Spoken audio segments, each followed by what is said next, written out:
Olá, salve! E aí, tudo bem? Seguinte, vamos falar sobre a Europa, aspectos naturais. É um tema bastante importante e, bom, vamos lá.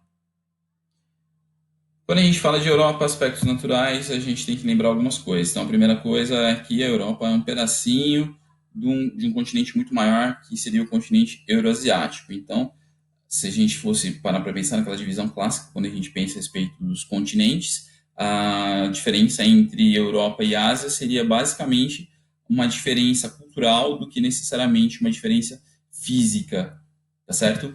Bom, outra coisa que é importante lembrar é que a Europa é um continente totalmente recortado, muito recortado mesmo, com a presença de muitas penínsulas, como a Península Escandinava, a Península Itálica, a Península Ibérica, a Península Balcânica e com a presença também de muitas ilhas, né, como a Islândia, aqui a gente vai ter as Ilhas Britânicas, as Ilhas Sardenha, Sicília, Córcega e todas aquelas ilhas que pertencem à Grécia, tá ok? Outra coisa que é importante lembrar são os limites, então desse lado de cá, oeste, aparece o Oceano Atlântico, aqui ao sul, o Mediterrâneo, nessa porção mais a sudeste, o Mar Negro, as montanhas do Cáucaso e o Mar Cáspio, a leste os Montes Urais, que é basicamente a fronteira entre a Ásia e a Europa e o que divide a Rússia europeia da Rússia, que é a Rússia asiática.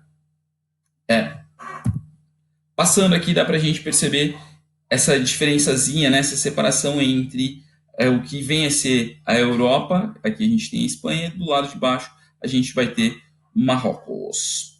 Bom, outra coisa muito importante da gente lembrar são os elementos do relevo europeu. Então aqui a gente vai ter ao sul uma série de elementos que são chamados dobramentos modernos, tá? Apeninos, aqui os Alpes, os Pirineus, o Cáucaso, e aqui ao norte e a nordeste a presença aqui dos Montes Urais e aqui dos Alpes escandinavos. Aqui em cima, Alpes escandinavos, falando de elementos que são muito antigos e muito desgastados.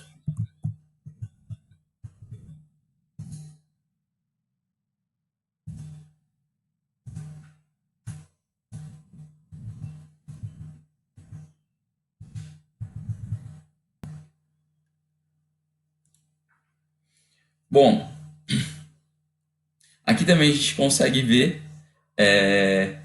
outros elementos, né, do relevo e principalmente do relevo europeu. Então vejam que as partes, que aqui na porção central a gente vai ter grandes e extensas áreas de planícies e também alguns planaltos bastante desgastados, ok? Essa imagem que vocês estão vendo é um pedaço do que seria dos Alpes suíços, né? Na parte que fica na Suíça. É claro, a gente vai ter uma parte que fica na Itália, a parte que fica na Áustria. E aqui são esse tipo de relevo é chamado de fiord e fica lá nos Alpes escandinavos, isso aqui esculpido pela ação da glaciação, tá bem? Com uma série de lagos, inclusive. Bom, outro mapinha, mas esse aqui tem uma coisa que é muito importante. Isso que vocês estão vendo aqui, o Rio Reno, ele nasce aqui nos Alpes escandinavos, passa na fronteira, desculpa, nasce nos Alpes suíços, passa na fronteira com a França, passa dentro da Alemanha, na região mais importante e mais economicamente desenvolvida da Alemanha, que é a região chamada Renânia, e vai desaguar lá na Holanda, no porto de Roterdã, tá? Extremamente importante. Aqui um outro rio muito importante que é o Rio Danúbio. Ele é o rio mais internacional, ele passa por uma série de países até vir aqui desaguar no Mar Negro, tá ok? Bom, sobre hidrografia ainda, vale a pena a gente lembrar algumas coisas. Então, aqui a gente vai ter o rio Volga, que é um rio basicamente que percorre boa parte da Rússia, ele congela durante a boa parte do ano e é o maior da Europa. O outro eu já falei, o rio Reno, tá aqui, ó, ele é o mais rico. Depois, o mais internacional, que é o rio Danúbio. Do outro lado da Alemanha, a gente vai ter o rio Elba, ele é muito poluído, a região no qual ele passa é extremamente industrializada também, e isso faz com que ele seja muito poluído. O rio Ródano, ele passa uma região muito rica da França, aqui embaixo, aqui ao sul da França. O rio Sena, que passa por Paris. O rio Pó, que passa ao norte da Itália. E o rio Tamisa, que passa por Londres. É o rio mais famoso também lá do Reino Unido. Tá? Bom, elementos que formatam o clima da Europa, então os chamados fatores climáticos. Veja que a gente tem uma série de elementos. Né? O primeiro elemento aqui é a latitude, então o continente europeu ele fica em áreas de latitudes medianas, fica ao norte do Trópico de Câncer, é cortado pelo Círculo Polar Ártico, e isso faz com que, principalmente o inverno, nessa porção mais ao norte, seja tremendamente frio, graças à latitude. Um outro ponto importante a gente lembrar é a altitude. Então, nas porções mais elevadas, muito mais frio. Um outro elemento que é importante lembrar são as massas de ar. No inverno, temos massas de ar frias e secas que vêm daqui do norte da Europa e tem uma penetração muito forte em toda essa região aqui apontada pelas setinhas.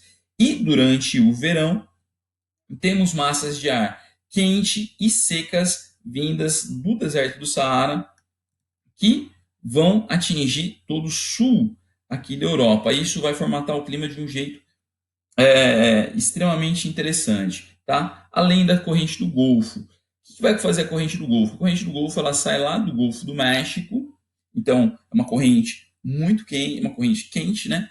E ela vai abraçar, percorrendo toda essa região aqui, ó. Passa no norte da Noruega, entra aqui no Mar do Norte e impede, eleva a temperatura das regiões e impede que o mar aqui congele. Vocês estão vendo que aqui é o limite do congelamento. Vejo que aqui não congela, aqui congela. Aliás, aqui congela e aqui não congela. E aqui o Mar Báltico chega o inverno e ele congela inteirinho. Tá? Uma questão interessante, inclusive, que é a pergunta do por que o mar que banha a Noruega não congela e por que o mar que banha a Suécia, aqui no Mar Báltico, congela. Isso tem a ver com a ação da corrente do Golfo. Eu falei também para vocês da ação das massas de ar. Então, claro, se eu tenho massas de ar quentes e secas que saem do continente africano, elas vão trazer maior quantidade, uma maior temperatura e, é claro, vão reduzir a umidade de toda essa região de uma forma que vai fazer com que os verões aqui no Mediterrâneo sejam bastante secos. Chega o inverno, ela perde força e é quando a gente tem uma maior umidade, e então vai fazer com que os verões aqui no Mediterrâneo sejam mais úmidos, tá? Um outro elemento que é importante lembrar é a maritimidade. Como aqui o mar é mais quente, ele vai modificar toda a temperatura dessa região, fazer com que essa região seja então tenha a temperatura um pouco mais elevada. Em contrapartida, aqui o inverno, apesar de estar em áreas de mesma latitude, o inverno aqui vai ser muito mais gelado. Beleza? A gente fala que então as amplitudes térmicas das áreas aqui do interior da Europa são muito maiores do que nas áreas próximas ao litoral, principalmente nas áreas banhadas pela corrente do Golfo. Aqui a gente pode ver os tipos de climas europeus. Então, aqui que vocês estão vendo um pontilhadinho é o subpolar. Ele aparece também nas áreas onde eu tenho altas montanhas, né? Então, são muito parecidos. Então, é bastante frio, tá? Então, aqui e aqui, principalmente em cima dos Alpes, eles vão acabar aparecendo esse tipo de clima chamado subpolar, ou frio de montanha. Aqui, mais ao sul, vai aparecer o temperado frio. Então, o inverno bastante rigoroso, com o verão um pouquinho mais aquecido. Aqui a gente vai ter o temperado oceânico, vejam, por conta da corrente do Golfo, não se esqueçam disso.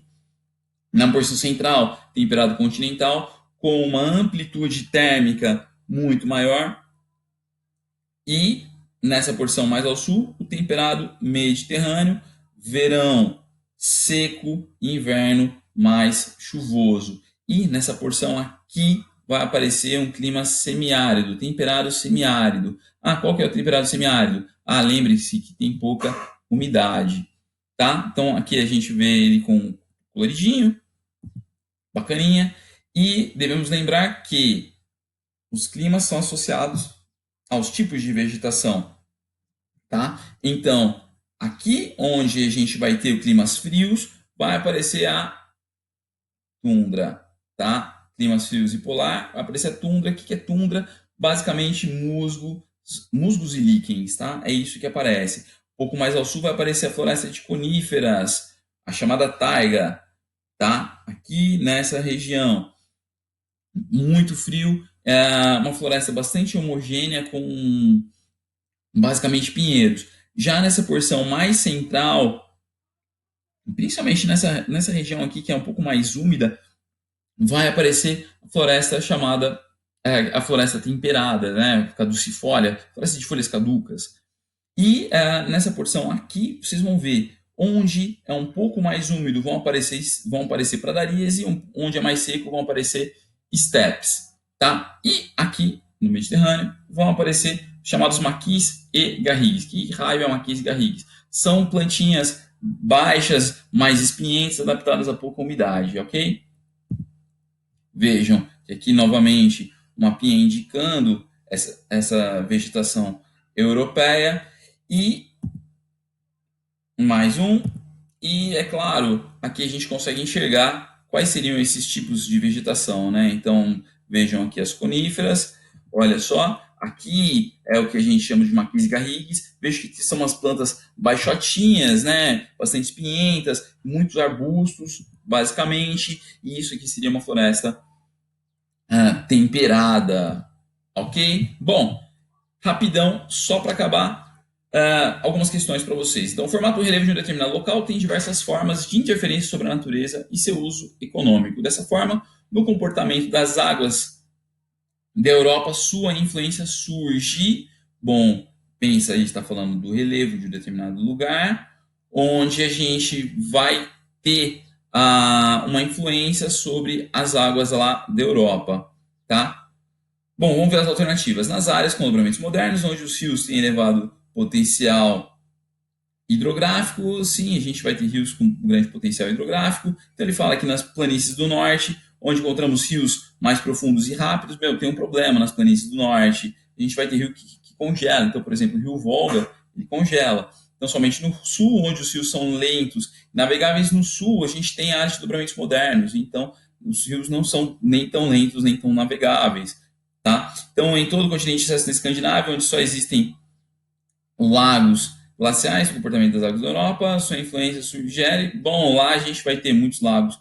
Realmente, somente nas áreas de relevo vulcânico, onde os rios são navegáveis. Onde eu tenho relevo vulcânico, é difícil de navegar, né, pessoal? Porque, aliás, afinal de contas, são vulcõezinhos, tá? Então, a gente acaba ficando com a alternativa A, porque, é claro, nem todos os lugares a gente vai ter essa interferência, a gente vai ter esse uso econômico, tá?